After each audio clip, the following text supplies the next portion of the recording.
See the screen here? Most are good. I'll try and move it a little bit so that works better, and maybe just ease out of this uncomfortable back towards everyone scenario, because that's never comfortable or nice. Glad I have the long USB cable here. Okay. So what I have here is a Soundplane. I'm Randy Jones from Madrona Labs, and this is Brian Willoughby, also from Madrona Labs.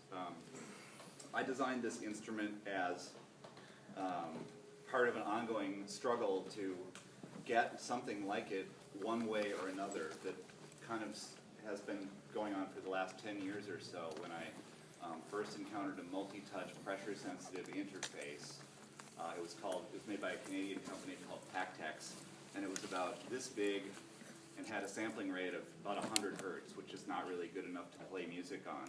But I said, I really want to play music on something like this, only better.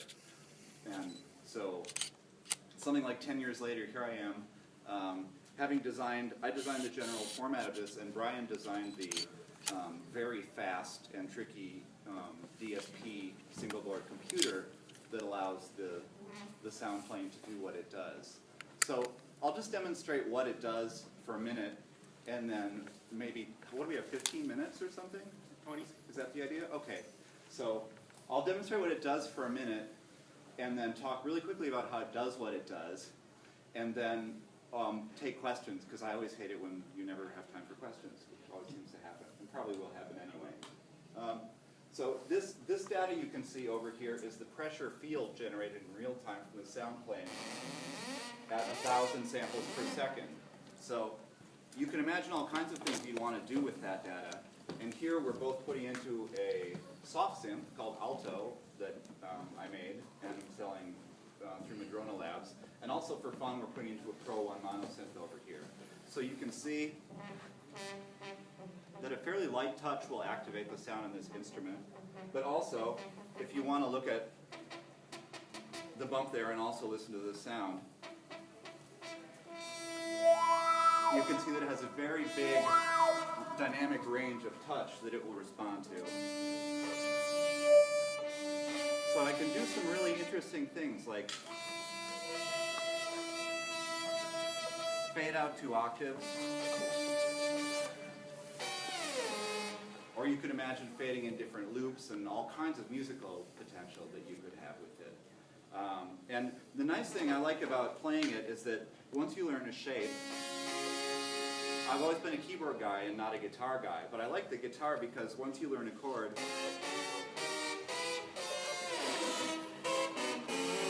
wherever you put that shape on the board, you're playing the same chord, so that's very nice. The way it works in a nutshell is there's a DSP board that Brian made that I talked about originally that sends out carrier signals on a bunch of flexible metal strips that are down underneath this articulated walnut surface that you see. And internally to the Soundplane, there's another layer of metal strips at perpendicular to those that picks up the signals coming off of those and does, the computer brain does fast Fourier transforms to find out the mixture of the signals that's getting through. And based on a lot of math from those readings, I can determine the distances between the two levels of plates. So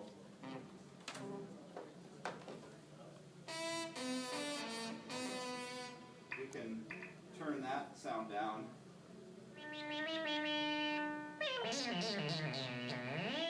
So right now we're triggering MIDI notes with these things instead. They're going through a MIDI to CV interface. And also you hear it's kind of out of tune because pitch bend is going immediately from each one to, from the offset of each note on, essentially, to the Pro 1. So you have to be very careful, otherwise you're playing out of tune. But each time you start a note, it's in tune. In theory, anyway. I haven't calibrated the control voltage. Okay. It could be off. So that's the Soundplane. What I'm doing right now with Madrona Labs is trying to start producing these. I've been making the synthesizer software as its own kind of spin-off from this rocket science project for about a year that's sort of paying my rent while I complete the Soundplane project. And this is done except for some fine-tuning of the surface and the calibration software. So I'm in a pre-order phase where people who've been really interested in having one for a long time are supporting me with pre-orders and allowing me to hopefully finish the project really soon. Our present goal is 8 to 10 weeks or so to finish hardware. Then hopefully after that initial round we'll have some inventory left over from the initial run that we can start to even give to people for demos and things like that, so it'll be a little easier to get your hands on one. So I want to go into questions if anybody's got any. And if not, then I'll talk more about whatever. Your soft suit seems pretty specific to this controller, or is that just the display showing right now? This is just the display showing right now. That's a good question, and thanks for letting me clarify. So this is the raw data from the Soundplane, but down here is what Alto looks like, more or less. It's actually a slightly hacked up version of it that runs right now with this client app that communicates with the Soundplane. Okay. So you'll be able to run this kind of thing as a standalone application. And right now what it is a way, it's a bridge essentially for my Soundplane client to my soft synth. But there's a more refined looking version of this plugin that is its own VST and audio units soft synth that has been out there on Mac and Windows for about a year and doesn't have any Soundplane and this attached to it. I like the display, the matrix. What's the output connectivity? Is it USB? It is. It's USB, and because it's also USB powered, which is I'm really proud of us for accomplishing, because you can set up just a laptop and this if you want, and play for hours on the battery, which is kind of amazing to me, considering that there's the equivalent of like, what is it, an 8 by 64 channel audio interface? 32 by 16. 32 by 16 audio interface. So this sends out raw data essentially over the USB in a special mode called isochronous, where the timing is really tight, normally used by audio interfaces and things like that. So the computer reads that data, the raw pressure data, and then can generate MIDI and other node-based information like that.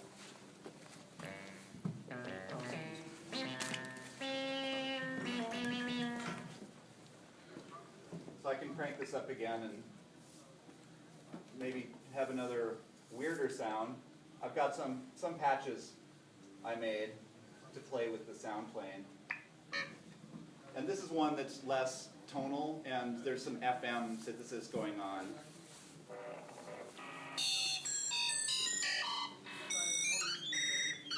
That are controlled by various parameters that come out of the Soundplane. So obviously sensitive. I'm really happy with the sensitivity we got out of it, and there's just an incredible range of sound making possibilities that I hope people will explore soon. Anything else? So, did you find it kind of challenging keeping up with computer technology as you're developing this thing? Because 10 years ago, I would imagine you would So maybe a better timeline is in order. Like 10 years ago, I found that I figured out something like this would be really cool to play music on.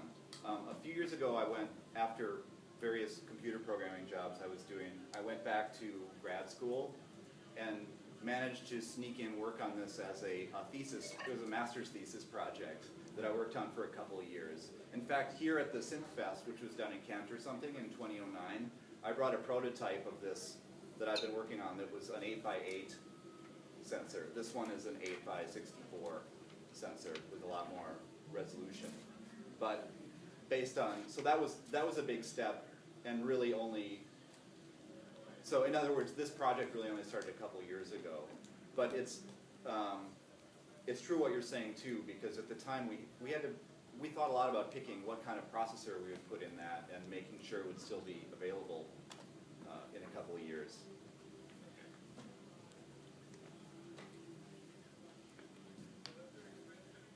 How did you convert to, you said that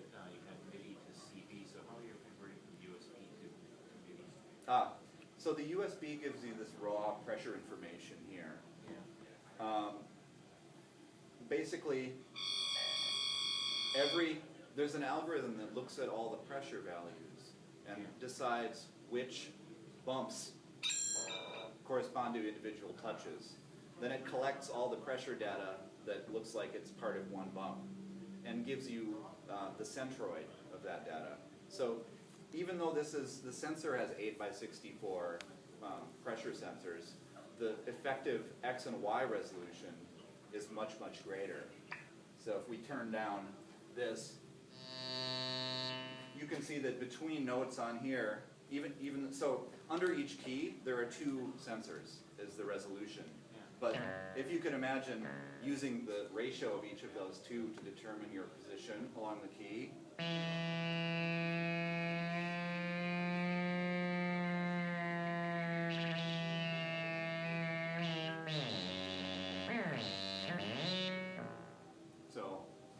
and we're looking at an alpha version of some calibration software too that I hope to have finished quite soon here. And is it picking up velocity as well? You can make velocity from looking at the first couple of samples that represented a touch and seeing, well, what's the difference in the pressure there. Whoa. Yeah, velocity is basically change. Rate of change in sensor position every millisecond. And a lot of the sounds that come out of it are kind of raw, and they're the very simplest mappings of the data. And while those don't, there's no delay and reverb and stuff on it, I think this is the best way to actually hear what's going on and where we are with the Soundplane at this point in time. People who are looking for the expressivity can hear, oh, that sounds horrible, I know I can play it and do something better. So you're starting to see a few demos of similar instruments. I bet some of you have seen the Eigenharp instrument and some of the demos. There's a guy here at Bevan who just put out a demo of him playing a Bach prelude on it. And damn, it sounds good and really expressive. It's kind of a groundswell where I think people are learning to play these things, and it's taking a while before you're going to see the demos that are going to convince a lot of the non-gearheads that, hey, this is an instrument worth learning, and that's the whole point of the project. So I've been in a technical phase that I can't wait to get into a more musical phase after a little more software is written here. There's also the Linstrument that Roger Lin is working on that I've been in touch with him about, and it's a very similar 2D keyboard design. And I think we're going to try and talk about what we're doing, coordinate some parts of software. It's unclear exactly what's going to happen, but all of us are in touch, and we all know that, like, a standard would be probably putting it too specifically, but a collection of instruments and a collection of software instruments that will be cross-compatible with each other can only be good for the adoption of all of these instruments. So we're going to work on that. I noticed we heard 2 triggers when you put it down. Is it sensitive? Well, that's part of the calibration software problem, and right now you can hear it's more sensitive to pressing on it than to being put down. But your guitar also is going to make sound when you put it down. So it's an interesting question. How much calibration do I want to do to try and remove things like that? How much would it affect the sensitivity of the instrument? But I guess some of those are still open questions. With the guitar, I'm holding the chord. No matter what I do with the body of the guitar, it's going to be in key with the chord. Right. So that's a lot of the performance of the guitar is going a little less on one end of it, by hanging on to the other end of it. Yeah. Is that going to be something that people can actually use in this case, or is it going to just be false triggers? Well, I think of this as more of a tabletop instrument. I mean, you don't, unless you've got a keytar, which some people do, the performance mode of keyboards is a little more contemplative usually, or if you're wailing on a keyboard, you're not moving the body of the instrument around. So I see what you're saying, but I think that every instrument probably has a set of physical attributes that lead it to be played in certain ways, and you won't be able to do everything with it. And some of them, I mean, people find ways of using that. The infamous guys like Jimmy Smith will take their Hammond organ because the reverb spring makes a cool noise. You know, that's Oh yeah, exactly. Or maybe, I don't have enough prototypes yet to want to do it, but you know, maybe you twist this. Oh, it's not happening, but you know, you twist your guitar and it goes out of tune in an interesting way. But Have you done enough performance on it where like you got a feel for those wooden squares and like do you like that?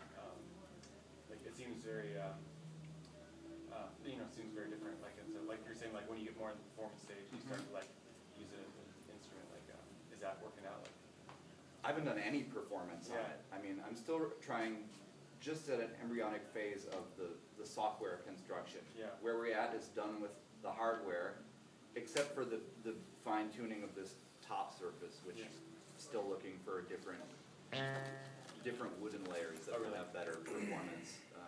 You know, just be smoother or have the right feel. And the software has a little ways to go in terms of calibration. So I haven't done any music in a while. Yeah, I can't wait to learn to play Soundplane, but I don't have much. As soon as we sell one, maybe someone will have time. Yeah. That's true. The switch into well, we've sold some, but Well, we sold enough them, to be since we actually deliver one. delivering Right. them. The switch to articulated keys happened fairly late. Like you can see that the keys are a single block of wood with a stiffener behind them. Behind that, they're all epoxied to a rubber sheet layer. So while each key is held in place, they're free to move also to a certain degree because of the gaps. So that turned out just a really great way after a lot of wrestling with it to be able to make a surface that had a very playable feel, that had the feel of wood. Because the first thing I was trying was veneer that was so thin it was flexible. But there was something wrong about that. Like you press on a piece of wood and it bends, you feel, oh, I don't want to press on this too hard because it's going to break, or it just had the wrong kind of feeling. So I'm really happy with this solution, and I think it will lead to certain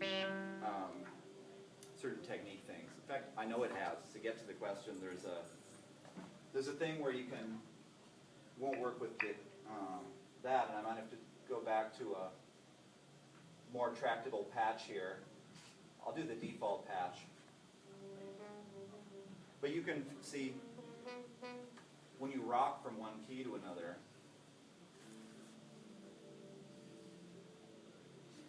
sudden brass, that'll cut through here. So there's, I've got pitch bend down there.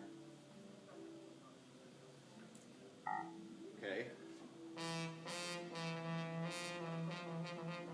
So you can rock between the two different keys and generate the right pitches all day and night if you want to, because it's just telling you what key you're over. Right. But what turned out to be unexpectedly nice was by making these grooves, you're kind of making a surface that it causes the force of your finger to move suddenly when you go from one to the other. So the tactile feeling of moving from one key to another always corresponds really well with what you're hearing, which obviously is really important for playing an instrument. Do the double dots correspond to octave markers? Yeah, it's kind of like a guitar fretboard, except that there's no idea of an open string when you're playing it, because you're always playing hammer-ons essentially. So the lowest one is also marked with an octave. And when you move away from yourself as opposed to toward yourself, in other words, across the short axis, what's that doing? So I've got them mapped to fourths, like the lower strings on a guitar. So an octave is always that shape. Yeah. And but X, Y, and Z within each key are always sent out also at 1,000 samples a second. So you could map those to filters, or I just had the pitch bend map that I took off to make it sound a little more consistent. And conceptually, it seems quite similar to